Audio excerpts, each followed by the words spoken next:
अस्सलामुअलैकुम, आप देख रहे हैं समा, मैं हूं फवाद ज़ैदी। मैं हूं किरण आफ्ताब और सबसे पहले करते हैं बात आज़ाद कश्मीर में इंतखाबी मुहिम की। वजीर आज़म इमरान खान ने भिंबर में खिताब किया। नवाज शरीफ अदाकारी करके मुल्क से फरार हुए, ऐसा कहा। उन्होंने ऐसी एक्टिंग की कि काबीना की खवातीन ने रोना शुरू कर दिया। खौफ था कि वो जहाज की सीढ़ियां भी चढ़ पाएंगे या नहीं, लेकिन लंदन पहुंचने के बाद एक मुख्तलिफ नवाज शरीफ नजर आया। इमरान खान किसी जज को फोन नहीं करता, अदालतें आज़ाद हैं तो ये मुल्क से क्यों भागे हुए हैं? हमारे 2 वज़रा को जेल में डाला गया, वोट डालने जाएं तो देख लें वो सच्चा और ईमानदार है कि नहीं।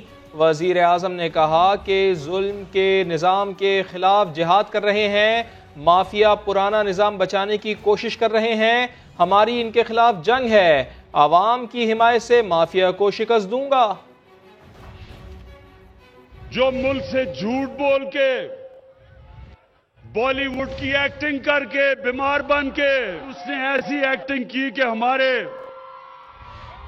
हमारी कैबिनेट के अंदर जो औरतें थी वो रोना शुरू कर दिया उसकी शक्ल देख के। खौफ आ गया कि जी पता नहीं ये जहाज की सीढ़ियां भी चढ़ जाएगा या नहीं। जैसे ही लंदन की हवा लगी, एक इधर से एक नवाज शरीफ किया था, उधर जाके दूसरा नवाज शरीफ नजर आ गया। और इससे पहले नून लीग का जलसा था। देखिए तो मरियम नवाज ने क्या कहा। उन्होंने कहा नून लीग ने ऐसी मुहिम चलाई कि वजीर आजम को आजाद कश्मीर आना पड़ा। करोड़ों रुपए खर्च करके भी पीटीआई जलसी ही कर पाई। लीगी नायब सदर मरियम नवाज ने धीर कोट से हुकूमत पर वार किए। कहा वजीर आजम कश्मीरियों की आजादी छीन कर सूबा बनाना चाहते हैं। वो पाकिस्तान में तब्दीली नहीं, तबाही लाएं। ये इलेक्शन नहीं, इनकलाब है। जो 2 सीटें नहीं जीत सकते वो हमसे क्या जीतेंगे। साबित हो गया, पीटीआई हार गई, नून लीग जीत चुकी।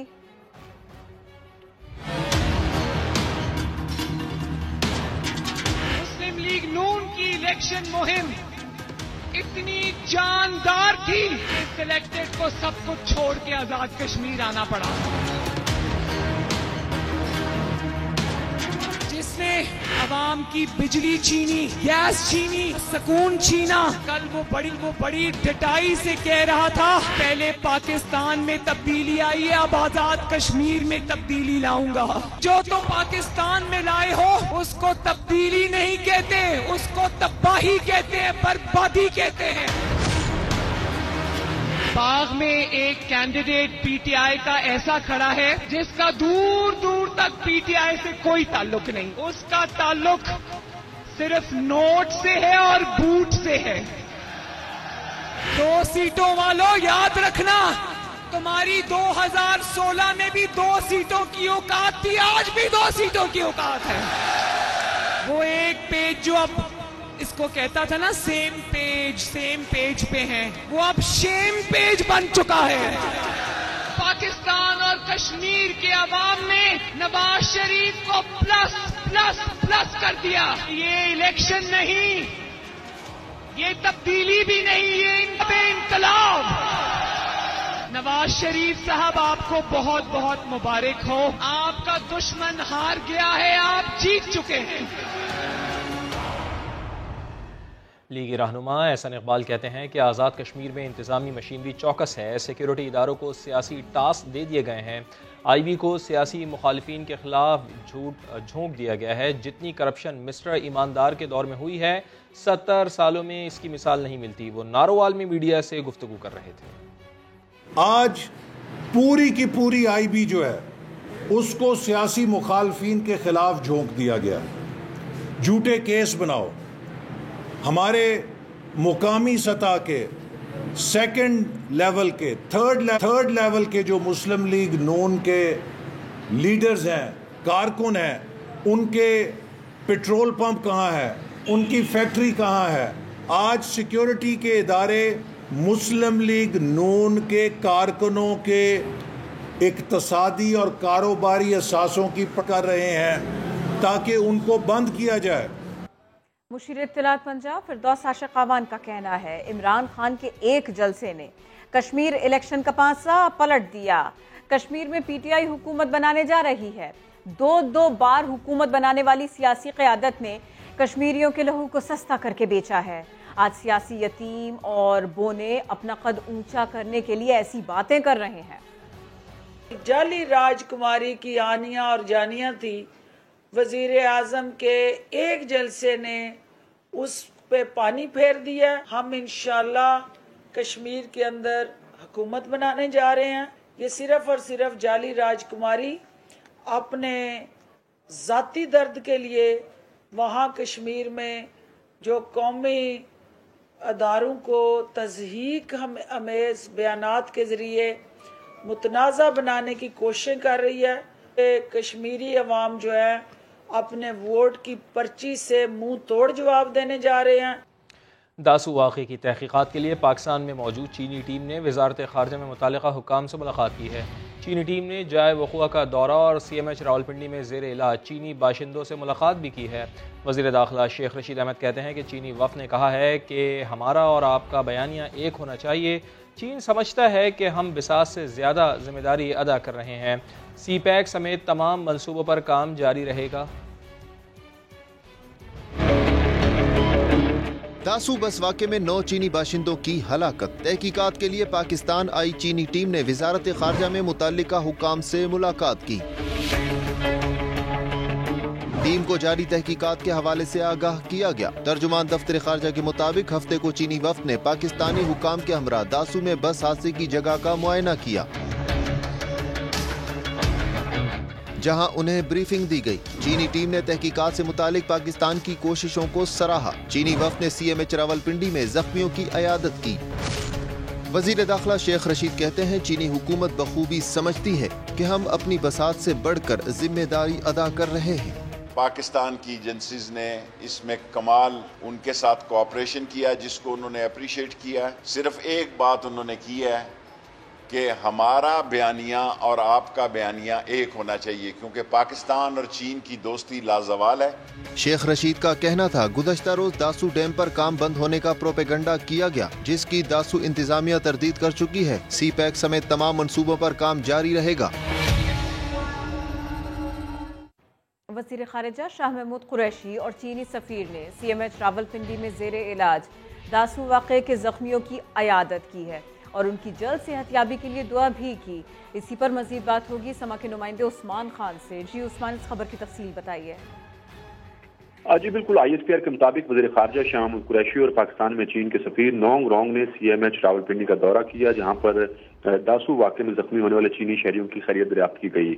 वज़ीर ख़ारिजा और चीनी सफ़ीर ने जख्मियों की जल्द सेहतयाबी के लिए नेक ख्वाहिशात का इज़हार किया और वज़ीर ख़ारिजा ने जख्मी चीनी शहरियों को हर मुमकिन मदद और तिब्बी इमदाद की यकीन दहानी कराई है।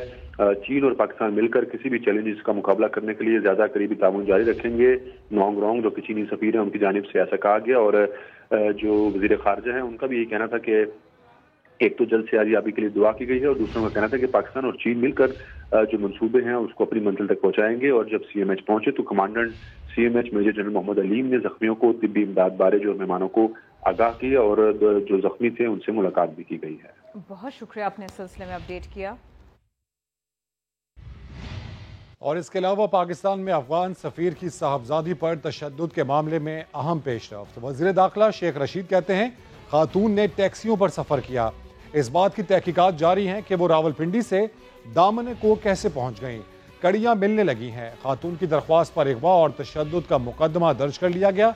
उन्होंने मनफी प्रोपेगेंडे पर भारत को आड़े हाथों लिया। इस्लामाबाद में अफगान सफीर की साहबजादी के साथ बदतमीजी की जुर्रत जिसने भी की बचेगा नहीं। वज़ीर-ए-आज़म इमरान खान की हिदायत पर वफाकी वज़ारत दाखिला मुल्ज़िमान की तलाश के मिशन पर वज़ीर दाखिला शेख रशीद ने मुख्तसर प्रेस कॉन्फ्रेंस में बड़ी पेशरफ्त से आगाह कर दिया। एम्बेसडर की बेटी घर से पैदल निकली, इन्होंने टैक्सी ली और शॉपिंग के लिए ये खड्डा मार्केट में उतरी। इन्होंने एक और टैक्सी ली और जो हमारी फुटेज है वो इनको रावलपिंडी जाते बता रही है। हमें जो गैप है सिर्फ कि ये रावलपिंडी से दामने को कैसे पहुंची। शेख रशीद ने मामले पर भारतीय वावेले की हकीकत भी बता दी। कहते हैं पाकिस्तान की मुसलसल बढ़ती अहमियत इंडिया को भला कहाँ हजम होती है। इंडियन सोशल मीडिया ने पुराने केसेस की तस्वीरों को 16 तारीख के इस वाक़े से मुंसलिक किया। इंडिया की सरिश्त में शामिल है जहां पाकिस्तान की बदनामी का मसला हो, उसके लिए वो अपने मीडिया को इस्तेमाल करता है। अफगान सफीर की साहबजादी ने वक़ूआ की तफसीलात से पुलिस को तहरीरी तौर पर आगाह भी कर दिया है। अफसोसनाक खबर के सीनियर सियासतदान मुमताज़ भुट्टो 87 बरस की उम्र में कराची में इंतकाल कर गए हैं। वज़ीर आज़म इमरान खान ने मुमताज़ भुट्टो के इंतकाल पर इजहार अफसोस किया और अहल खाना से ताज़ियत की है। तर्जुमान इब्राहिम अबड़ो के मुताबिक साबिक़ गवर्नर और वज़ीर आला सिंध मुमताज़ भुट्टो कुछ अरसे से अलील थे। उनका इंतकाल कराची में अपनी रिहाइशगाह पर हुआ। मुमताज़ भुट्टो की मैयत आबाई शहर लाड़काना रवाना की जाएगी। मुमताज़ भुट्टो साबिक़ वज़ीर आज़म जुल्फ़िकार अली भुट्टो के काज़न और करीबी साथी थे।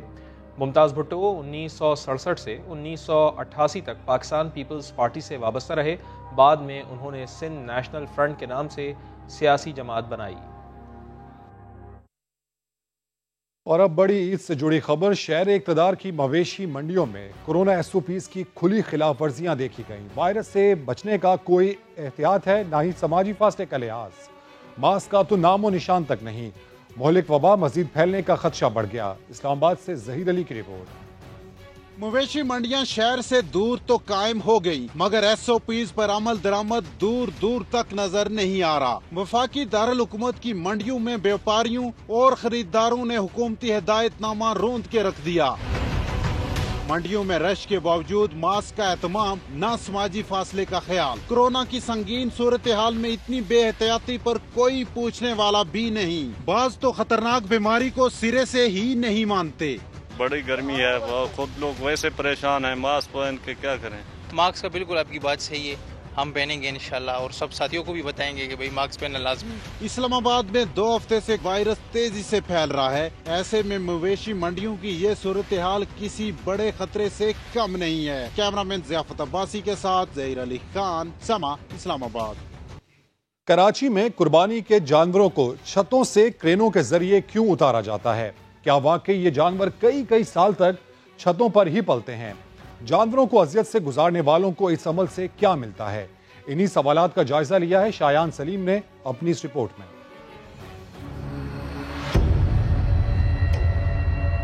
भारी भरकम क्रेन लग चुकी है, तमाशबीनों का शोर है।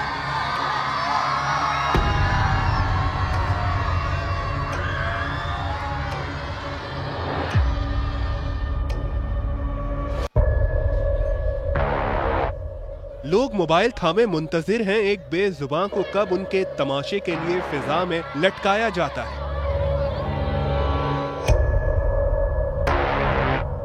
काश ये बैल बता सकता वो इस तमाशे के दौरान कितनी खौफ और दहशत से गुजरता है।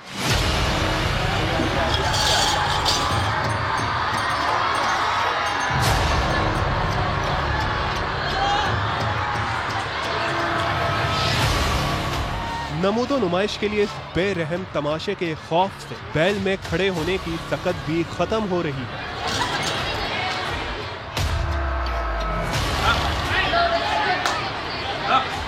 मगर फिर भी लरसती टांगों से उठकर अपने मालिक की लाज रखता है।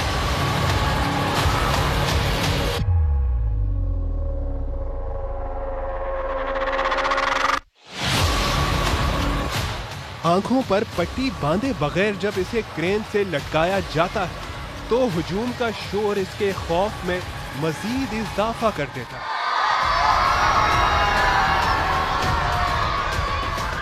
और सितम बालाए सितम ये कि जमीन देखकर लरसते बैल पर क्रेन का हेल्पर भी सवार हो जाता है।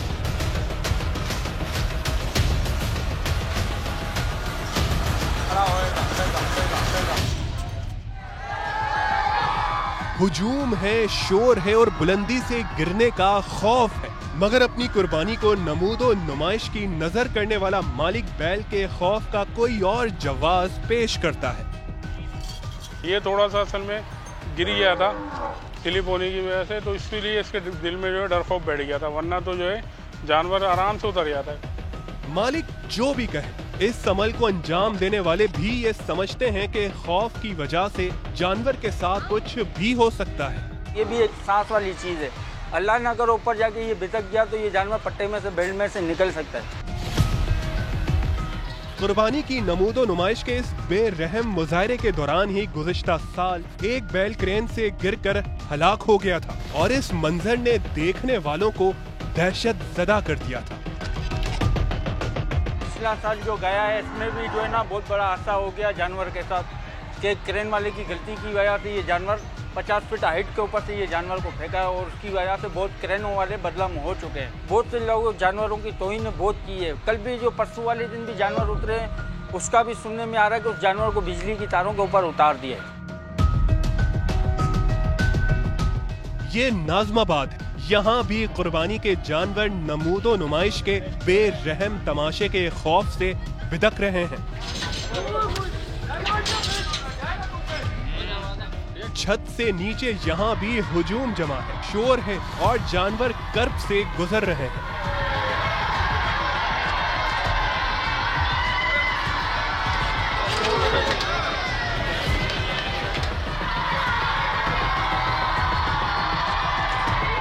जानवर क्रेन से बुलंदी पर उठते हैं। बेल्ट के पट्टे जानवर के पूरे वजन के साथ पेट में गड़ रहे हैं। रही सही कसर क्रेन हेल्पर अपने वजन के इजाफे से पूरी कर देता है।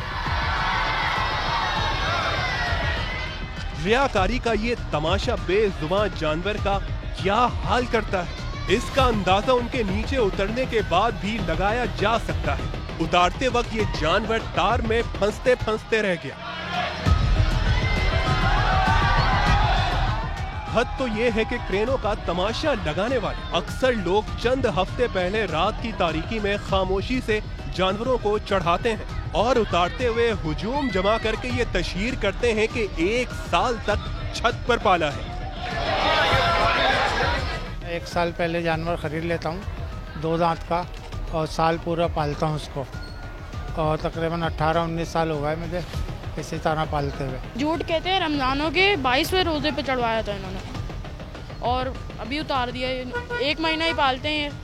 अगर 1 साल पालते तो पता नहीं जानवर कहाँ पहुँचा हुआ होता, मोटा होता बिल्कुल। ये झूठ बोल रहे हैं। ये 21वें 22वें रोजे को ऊपर चढ़ा देते हैं और ये कहते हैं हमने पूरा साल पाला है और ये पालते नहीं है। ये जब क्रेन से जानवर आते हैं तो ये क्रेन भी उसी वक्त मंगवा लेते हैं और लाइटें बंद करवा के ऊपर चढ़वा देते हैं। पे चढ़ाते हैं? जी 10-11 बजे का टाइम होता है। ये कब देखा था? ये मैं यहाँ से जा रहा था साइकिल पे तो उस वक्त मैंने देखा था कि उस वक्त चढ़ा रहे थे और मना कर रहे थे यहाँ से आगे आने से। लोग यहाँ के बता रहे हैं कि ये रमजान में ये जानवर चढ़े और आपने ही चढ़ाए। हाँ मैंने ही चढ़ाया था रमजान में। जब समा ने सवाल किया कि अगर जानवर को छत पर पाला जा सकता है तो कुर्बान करने में क्या मुजायका था, तो मालिक से कोई जवाब ना बन पाया। जब आप छत पे पूरा साल पालते हैं तो छत पे ही कुर्बानी क्यों नहीं करते, नीचे? नहीं वो नीचे उतारना पड़ता है ना, ऊपर नहीं कर सकते, नीचे उतारना पड़ता है। नहीं मसला कुछ भी नहीं है, मगर एक वो है शौक है कुर्बानी नीचे करने का। सिर्फ यही नहीं बल्कि नुमाइश के लिए जानवरों को तेज रोशनियां जलाकर रात देर गए बेआराम करना भी इस शहर की सकाफत का हिस्सा बनता जा रहा है। अल्लाह पाक ने सूरह हज में फरमाया, अल्लाह को कुर्बानी के जानवरों का गोश्त पहुंचता है ना खून बल्कि सिर्फ तकवा पहुंचता है। इस नियत और जज्बे को कायम रखेंगे तो बारगाह इलाही में कबूलियत की सनत पाएंगे। इस अमल को नमूदो नुमाइश की भेंट चढ़ाएंगे तो रोज़े महशर कुर्बानी के सवाब से महरूम रह जाएंगे। कैमरामैन मोहम्मद कामरान और आतिफ कुरैशी के साथ शायान सलीम, समा, कराची। इन बातों को तो जहन में ज़रूर रखिए, लेकिन साथ साथ अपडेट भी रहिए क्या क्या कुछ चल रहा है, क्या क्या कुछ हो रहा है उससे। मवेशी मंडियों में गहमा गहमी बढ़ती जा रही है। महंगाई के सताए वालिदैन मंडी में छोटी दुनिया की जिद के आगे बड़े बेबस दिखाई देते हैं। क्या कहिए। लाहौर से इमरान भट्टी की रिपोर्ट देख लेते हैं।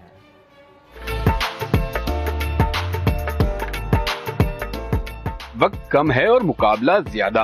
मवेशी मंडियों में रश बढ़ा तो ग्राहक और व्यापारियों में बहस और तकरार भी बढ़ गई। रेट क्या दे रहे हैं? 4.5 लाख। कोई कमी विषय हो सकती है इसमें? पूरे 4 का दे दीजिए। छोटी दुनिया ने बड़ी ईद के लिए मनपसंद जानवर खरीदने की जिद लगाई, लेकिन आड़े आ गई महंगाई। अपने बाबा के साथ बकरा लेने पर कीमत बहुत ज्यादा है, हमने कुर्बानी करनी है तो हम लेकर जरूर जाएंगे। जेब पर भारी ही सही, लेकिन वालिदैन ने बच्चों की ख्वाहिश जरूर पूरी की।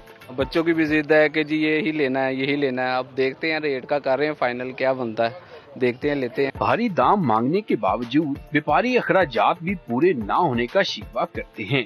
मंडी में खरीदारों के अलावा विंडो शॉपिंग वाले भी बड़ी तादाद में मौजूद थे। ईद कुर्बान करीब आते ही मवेशी मंडियों में रश तो बढ़ता जा रहा है, ताहम कोरोना SOPs पर अमल दरामद ना होने के बराबर है। कैमरामैन अजहर इकबाल के साथ इमरान भट्टी, समा, लाहौर।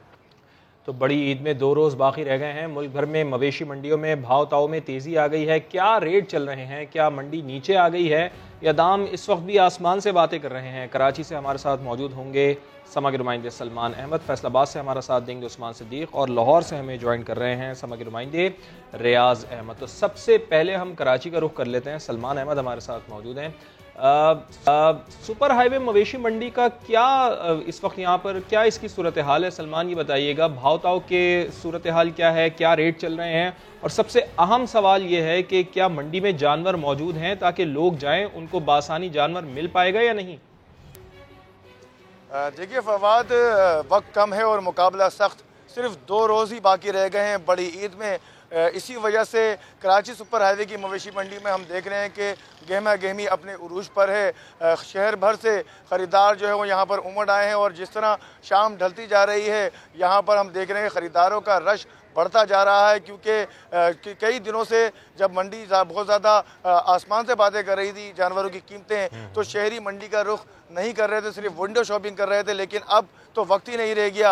अब जानवर महंगा मिले या सस्ता, शहरी कहते हैं हमें ख़रीदारी करना ज़रूरी है, जिसकी वजह से यहाँ पर हम देख रहे हैं कि जानवर महंगा और सस्ता शहरी खरीद कर जो है वो कुर्बानी के जानवर अपना मनपसंद ख़रीदने में जल्दी कर रहे हैं। और यही वजह है कि जो व्यापारी हैं उन्होंने तो ये अज़म कर रखा है, लगता है कि वो यहाँ से सस्ता जानवर नहीं बेचेंगे, और ख़रीदारों ने भी जो ये अज़म किया था कि वो सस्ता जानवर ख़रीदेंगे, लेकिन वो महंगा जानवर ख़रीदने पर मजबूर हैं। यहाँ पर आपने जो तादाद की बात की, तो यहाँ पर मवेशी मंडी में 6 लाख जानवर लाए गए थे। अब सिर्फ 1 लाख जानवर इस मवेशी मंडी में सिर्फ बाकी रह गए हैं जो कि ख़रीदारों के मुंतज़िर हैं। तो शहरियों को यकीनन अब जल्दी करनी पड़ेगी, क्योंकि आज आखिरी इतवार है ईद से पहले, इसके बाद जो है वो पीर है और मंगल है, फिर उसके बाद बुध को ईद है। तो ये 2 रोज़ जो है पीर और मंगल, ये इंतहाई इम्तहान जो है वो साबित होंगे शहरियों के लिए, क्योंकि उन्हें जो है वो ईद के लिए कुर्बानी भी करनी है और महंगा हो या सस्ता जानवर भी ख़रीद के जाना है। यहाँ पर हम देख रहे हैं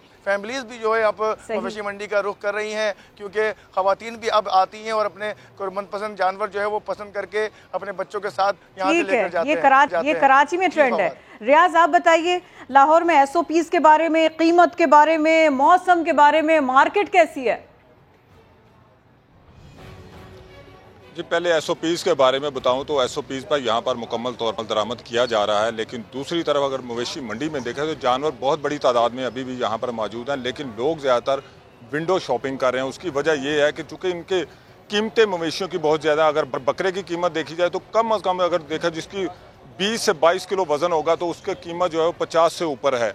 इसी तरह अगर आप बछड़े की कीमत देकर चले जाएँ तो वो कम से कम मैं आपको बता रहा हूँ, अगर 3 साढ़े 3 मन उसमें गोश्त है तो उसकी कीमत जो है वो 1.25 लाख या इससे ज़्यादा है, और बाकी जो बड़े जानवर उसकी कीमत इससे भी ज़्यादा है। तो लोगों की जो कुव्वत ख़रीद है उससे जानवर जो है वो ज़्यादा बाहर हैं, जिसकी वजह से लोग विंडो शॉपिंग कर रहे हैं। लेकिन छोटी छोटी बच्चे भी अपने वालिदैन के साथ आए हैं, वो ज़िद करते हैं कि वो आज बकरा लेके जाना है या जानवर लेके जाना है, लेकिन चूँकि माँ बाप की वो कुव्वत ख़रीद से बाहर होते हैं तो वो ज़्यादातर फिर बच्चे को दिलासा देते हैं कि कल फिर आएंगे, कल इससे अच्छे जानवर आएंगे तो वो खरीदेंगे। लेकिन अभी तक जो हमने देखा है तकरीबन 1.5 घंटे से मैं यहाँ पर खड़ा हूँ, तकरीबन 3 से 4 लोग यहाँ से अपने जानवर जो है मवेशी या जानवर यहाँ से लेकर वो निकले हैं। बाकी लोग जो हैं वो कीमत ज़्यादा होने की वजह से ज़्यादातर जो है वो विंडो शॉपिंग पर जोर दे रहे हैं, और उनका यही कहना है कि शायद कल या फिर मंगल के रोज़ कीमतें मज़ीद गिरेंगी या इससे कम होंगी तो फिर वो खरीदेंगे। लेकिन अभी तक रियाज, इसके साथ साथ हमारी दुआ भी है कि जो लोग भी कुर्बानी करना चाह रहे हैं, जिनको अभी तक जानवर नहीं मिले हैं, वो कुर्बानी के जानवर के साथ ही अपने घरों को लौटें। फैसलाबाद का भी रुख कर लेते हैं, जहां की नया मवाना मंडी में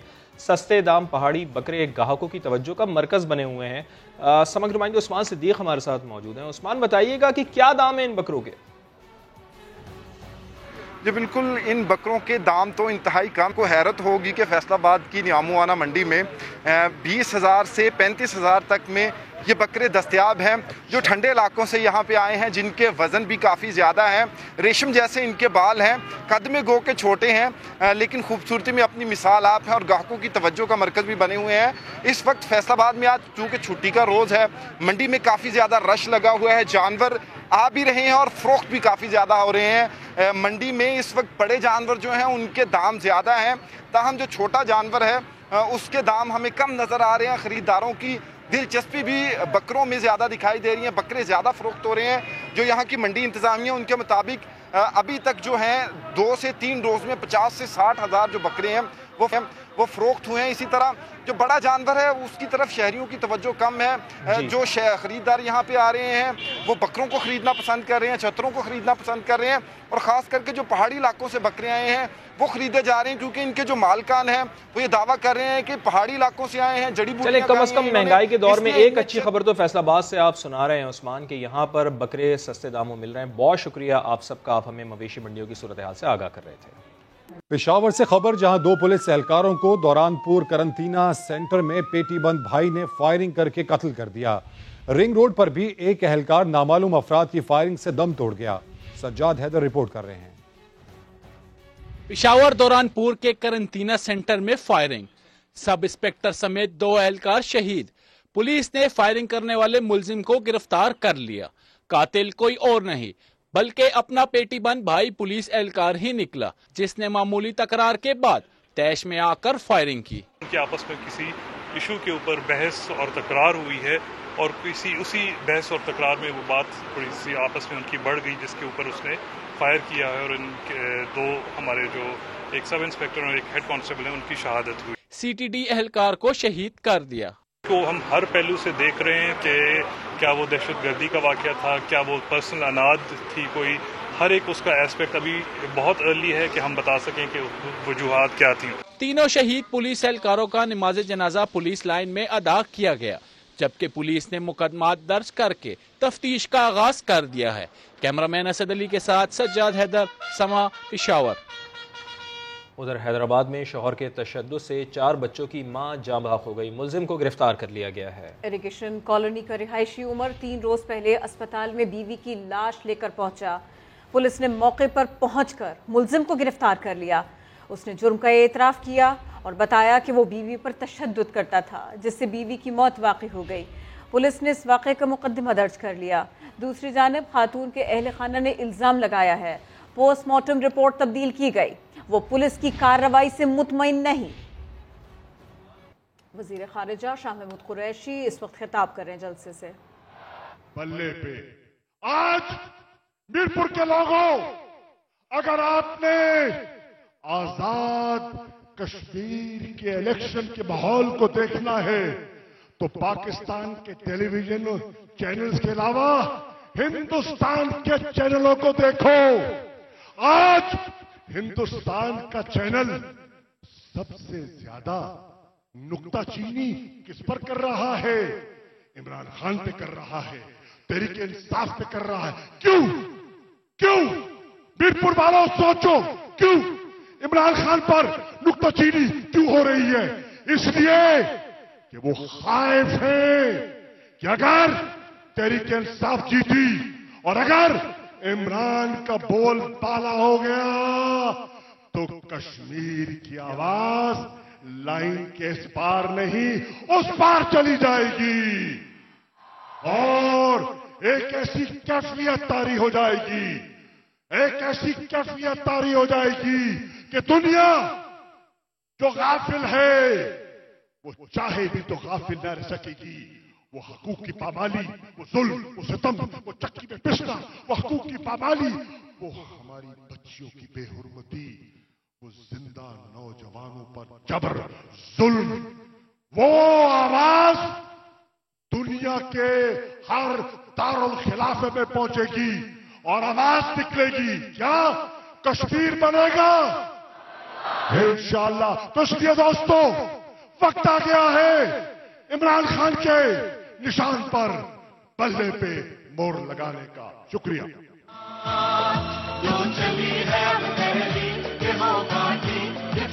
बहुत बहुत शुक्रिया। मोबाइल फोन सबके पास है, जरा उनकी बत्तियां तो लगाए। पीछे तक, खास तौर पे वो दाएं तरफ हमारे एक्सट्रीम जो पीछे तक लोग हैं वो भी सब निकाले अपने अपने मोबाइल फोन। और आप वो जो ऊपर खंबे पे चढ़े हैं, खंबे को करंट लग जाएगा, आप नीचे उतरे। आज कश्मीर में इतना करंट है। अहमद इफ्तिखार कहते हैं मेरे लब पे थी एक दुआ, मिले इस कौम को एक रहनुमा, जुल्म से जो टकरा जाए, बातिल पे जो छा जाए, इत्तेहाद ईमान और तंजीम शाहीनों को सिखा जाए, मेरे रब ने सुन ली दुआ, मिल गया कौम को वो रहनुमा। आप सबके पुरजोर इस्तकबाल में माशाअल्लाह, आप सबके पुरजोर इस्तकबाल में मैं अब दावत खिताब दे रहा हूं। किसको? क्योंकि इंतजार की घड़ियां अब खत्म। मिलकर इस्तकबाल कीजिएगा। कश्मीर की आन है आप, कश्मीर की शान है आप, कश्मीर की जान है आप, कश्मीर की पहचान है आप, कश्मीर के तर्जुमान है आप, इमरान खान है आप। पाकिस्तान है ये मेरा पाकिस्तान है, तेरा पाकिस्तान है ये मेरा पाकिस्तान है, इस पे दिल कुर्बान, इस पे जान भी कुर्बान है। वो इस पे बिस्मिल्लाहिर्रहमानिर्रहीम, इय्याका नअबुदु व इय्याका नस्तईन। मीरपुर में आने वाले इस जलसे में नौजवान, बच्चे और खास तौर पे ख्वातीन, मैं आप सबको इतनी गर्मी में यहां खड़े होने की खराज तहसीन पेश करता हूं।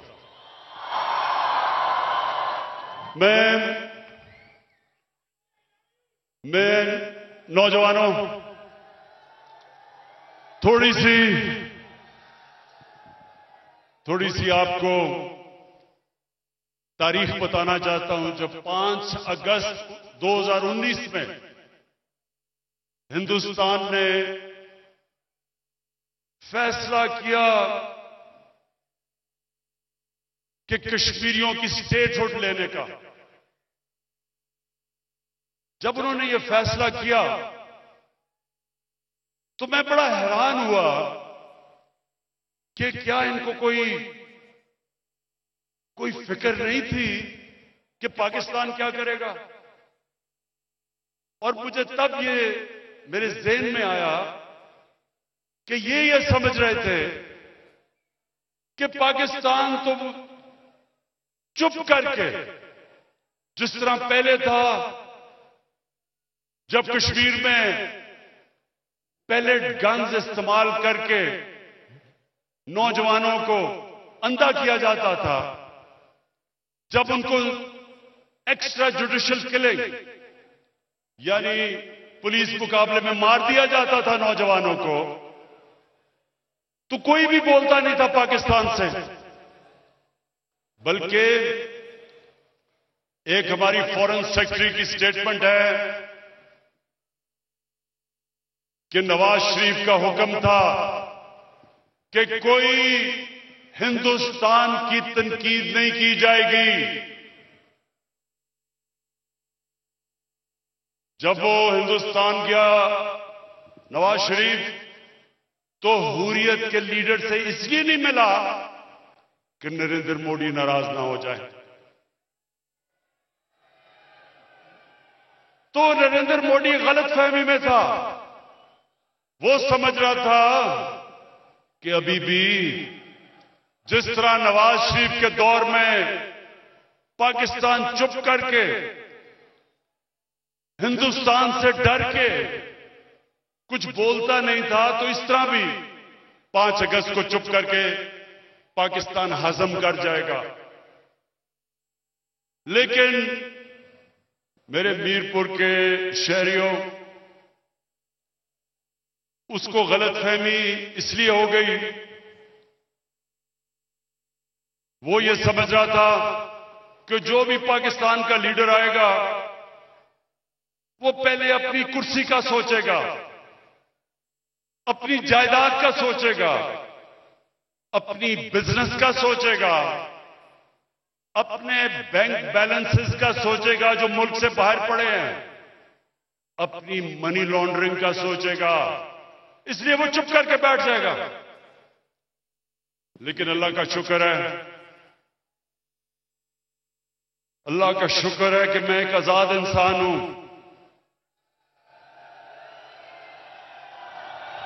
और नौजवानों, ला इलाहा इल्लल्लाह एक इंसान को आजाद कर देता है।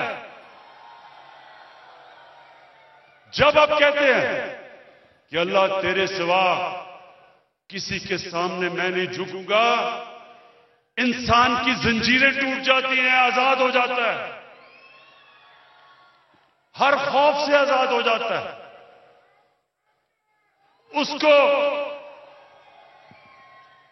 उसको ना किसी का खौफ होता है, ना वो समझता है कि कोई उसको जलील कर सकता है। जिंदगी मौत वो जानता है अल्लाह के हाथ में, और रिस्क भी अल्लाह के हाथ में, इसलिए वो आजाद इंसान होता है। और आजाद इंसान कभी किसी की गुलामी नहीं करता। मैंने, और मुझे इस चीज का फख्र है कि कश्मीर का जो मैंने केस सारी दुनिया में उठाया, 50 साल के बाद कश्मीर का नाम यूनाइटेड नेशन सिक्योरिटी काउंसिल ने लिया। यूनाइटेड नेशंस की जनरल असेंबली में कश्मीर का नाम इसलिए नहीं लिया कि मुझे कोई वोट चाहिए थी, कश्मीर का इसलिए नाम लिया कि मैं बचपन से समझता था कि कश्मीर के लोगों में जो जज्बा और जुनून, जिस तरह वो अपनी मुसलसल जद्दोजहद में रहे, कभी उन्होंने हार नहीं मानी।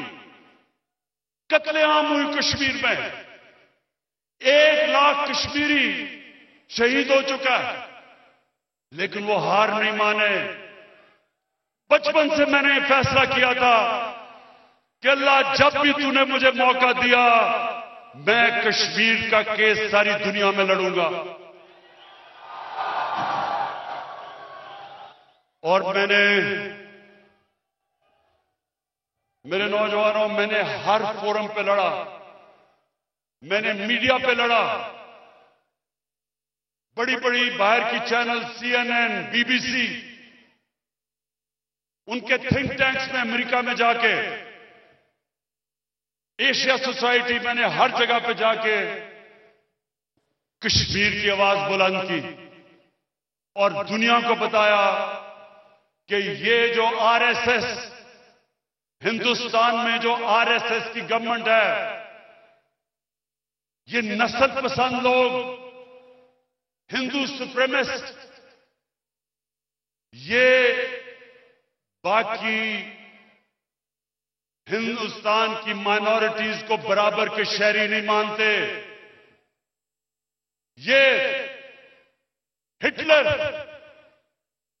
हिटलर ने जो जर्मनी में जो नाजीज हैं, उनका जो नजरिया था कि जर्मन रेस, सिर्फ जर्मन रेस ऊपर है और सुपीरियर है, बाकी सब इंसान नीचे हैं, ये उस नजरिए को लेके चले थे RSS। और RSS ने सिर्फ मुसलमानों पे, हिंदुस्तान पे जुल्म नहीं कर रहे, उनके जो क्रिश्चियन हैं, जो सिख हैं, सिखों की जो कत्लेआम हुई थी हिंदुस्तान में, और उनकी जो लोअर कास्ट है, दलित हैं, ये किसी को भी बराबर के शहरी नहीं समझते। और इस नजरिए की वजह से नरेंद्र मोदी ने कश्मीर पे 5 अगस्त का जो कदम उठाया, क्योंकि वो समझते हैं कश्मीरी बराबर के इंसान नहीं है, वो कश्मीरियों को बराबर के शहरी नहीं समझते। वो समझते हैं कि कश्मीरियों को जब ये डंडा दिखाएंगे, जब जुल्म करेंगे, ये घुटने टेक देंगे। तो आज हम अपने मकबूजा कश्मीर के दलेर नौजवान, मैं आज इधर से आपको सलाम पेश करता हूं। दुनिया में नहीं कोई समझता था कि 8 लाख फौज इन्होंने 90 लाख कश्मीरियों पे लाके बैठा दी। कोई और दुनिया में कोई और इंसान होते उन्होंने घुटने टेक देने थे, लेकिन कश्मीरी एक दलेर कौम, एक अल्लाह में मानने वाली कौम, एक ला इलाहा इल्लल्लाह के मानने वाली कौम, जिस तरह उन्होंने मुकाबला किया, कश्मीरी मकबूजा कश्मीर के लोगों, मैं आज आपको पैगाम दे रहा हूं कि सिर्फ आपने पाकिस्तान में हम सबका सर फख्र से बुलंद नहीं किया, और भी दुनिया में जिन लोगों पर जुल्म हो रहा है, जो फलस्तीनी हैं, जो इस्राएली उन पे जुल्म कर रहे हैं, वो भी आपकी तरफ देख रहे हैं और आपको सलाम कर रहे हैं। इंशाअल्लाह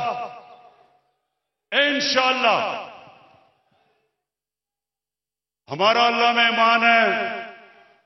अल्लाह कहता है कि कुरान में कि हर मुश्किल के बाद मैं आसानी पैदा करता हूं। अल्लाह का वादा है ईमान वाले लोगों के लिए कि हर मुश्किल के बाद मैं आसानी पैदा करता हूं। ये खुशखबरी है कश्मीरियों आपके लिए, आपके सब्र के लिए। जिस तरह का आपने सब्र दिखाया, इंशाअल्लाह वो दिन दूर नहीं, क्योंकि हिंदुस्तान ने जो करना था आपसे कर लिया। अब सारी दुनिया देख रही है।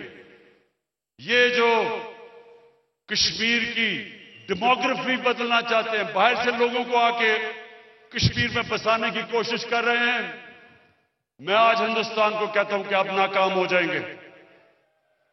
दुनिया देख रही है। जिनीवा कन्वेंशन के मुताबिक ये वॉर क्राइम है। एक ऑक्यूपाइड टेरिटरी के अंदर डेमोग्राफी बदलना, यानी पॉपुलेशन की, आपने अगर बाहर से हिंदू लाके बसाए और उसको बदलना, ये जिनीवा कन्वेंशन में वॉर क्राइम है। और इंशाअल्लाह हर फोरम पे पाकिस्तान ये इसको उठाएगा। और अब मीरपुर के लोगों, 25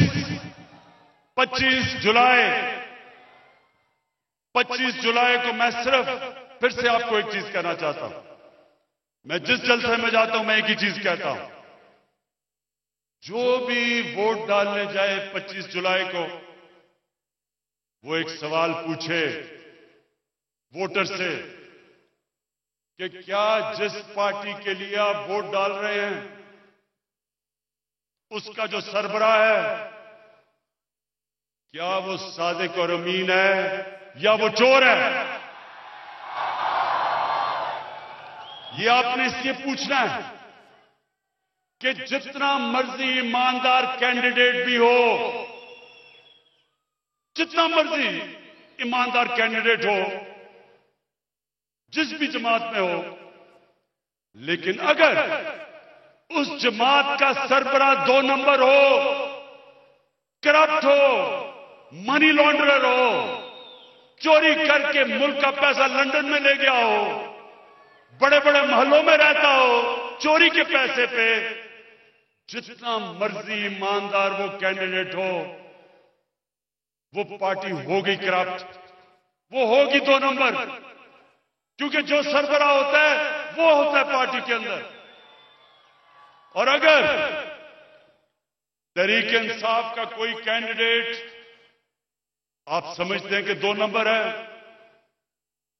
हो सकता है कि तहरीक इंसाफ में भी हमने किसी 2 नंबर को टिकट दे दिया हो। मैं कह नहीं सकता,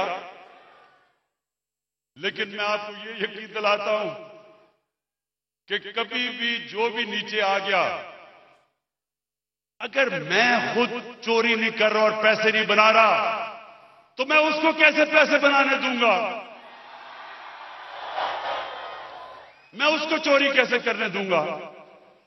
वो तो तब अगर मैं खुद चोरी कर रहा हूं तो मैं फिर आंखें बंद कर लेता हूं, नीचे भी सारे खाए। मैं भी खाता हूं, बल्कि चोट तो नहीं लगी किसी को, वहां नहीं लगी, माशाल्लाह कश्मीरी जान है, तकड़े हैं लोग। अच्छा, तो वो ऐसे है कि ये जो दो बड़ी पार्टी 30 साल से इस मुल्क को नोच रही थी, इनके जो लीडर हैं ये करते क्या है? क्योंकि ये खुद पैसा बना रहे होते हैं, ये दूसरों को भी जो इनके नीचे हैं, पंजाबी का लफ्ज है कि उनको भी काना कर देते हैं,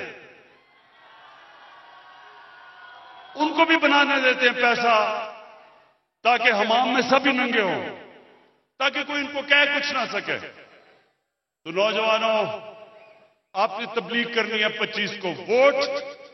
देखिए, वोट से आप अपने मुल्क का, अपनी कौम का आप मुस्तकबिल बदल सकते हैं। वोट कभी ना सोचें कि मेरी दोस्ती है, मेरा खानदान है, मेरी बरादरी है, मेरा कबीला है, इस तरह कभी ना सोचा करें। हमारा मुल्क कभी अजीम मुल्क नहीं बनेगा। हमारे नबी सल्लल्लाहु अलैहि वसल्लम ने मदीना में आके, मुख्तलिफ कबीले थे, आपस में लड़ते थे, हमारे नबी सल्लल्लाहु अलैहि वसल्लम ने एक बड़े नजरिए पे सबको इकट्ठा कर दिया। सारे कबीले वालों की आपस की लड़ाइयां कैसे खत्म की? एक बड़ा नजरिया दिया, एक बड़ा नजरिया दिया, ला इलाहा इल्लल्लाह मुहम्मद रसूलुल्लाह। वही अरब थे जिनको पूछता कोई नहीं था, उन्होंने दुनिया की इमामत की, दुनिया की अजीम तरीन सिविलाइजेशन बन गई। कई सदियों तक दुनिया का सबसे बड़ी सुपर पावर बन गए। लेकिन पहले उनको इकट्ठा किया, उनके इख्तिलाफात खत्म किए, बड़ी सोच दी, बड़ी ख्वाब दी, बड़ा नजरिया दिया। तो 25 तारीख को इससे बालाता रोजाना दोस्तियों से, खानदान से, रिश्तेदारियों से नजरिया बढ़ा है। सिर्फ एक चीज देखना कि क्या जिसके लिए आप वोट डालने जा रहे हैं उसका लीडर सादिक और अमीन है या नहीं है। करप्ट लीडरों को आप वोट देंगे तो दुनिया में चले जाएं। आखिरी बात करने लगा, ये आजमा लें। अच्छा ख्वातीन, वैसे मैं आपको दाद देता हूं, इस गर्मी में आप आई हैं, खराज तहसीन पेश करता हूं आपको। अपने मोबाइल फोन से सुन लें, आखिरी बात, अपने मोबाइल फोन से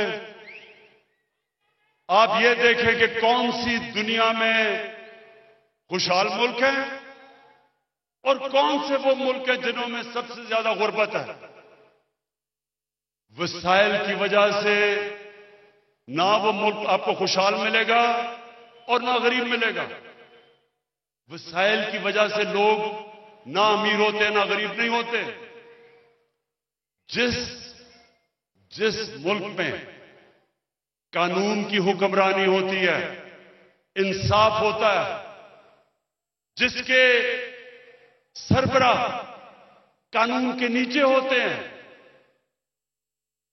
आप अपने मोबाइल फोन में देख लें, वो सारे मुल्क खुशहाल हैं। और दूसरी तरफ जिन मुल्कों में जितने मर्जी वसाइल हो, उसके बावजूद जिनके लीडर, जिनके प्राइम मिनिस्टर, जिनके प्रेसिडेंट वो भी करप्ट हो, मुल्क से पैसा बाहर भेजे, बड़े बड़े महल्लातों बाहर कानून से ऊपर हो, बेचारा गरीब आदमी जेल में और बड़े बड़े डाकू एनआरओ लेके बाहर फिरे, वो सारे मुल्क गरीब होते हैं, उन सारे मुल्कों में गुर्बत होती है। ये है जंग पाकिस्तान की, ये है जंग कश्मीर की, ये जंग ये है कि हमने ताकतवर डाकुओं को कानून के नीचे लेके आना है, हमने कानून की हुक्मरानी कायम करनी है, हमने आम आदमी को जुल्म से रिहा करना है, ताकतवर जो जालिम है जुल्म का निजाम खत्म करना है। इसलिए हजरत अली रज़ी अल्लाह ताला ने कहा था कि कुफर का निजाम चल जाएगा लेकिन जुल्म और नाइंसाफी का निजाम नहीं चल सकता। तो इसलिए 25 को जरूर पूछना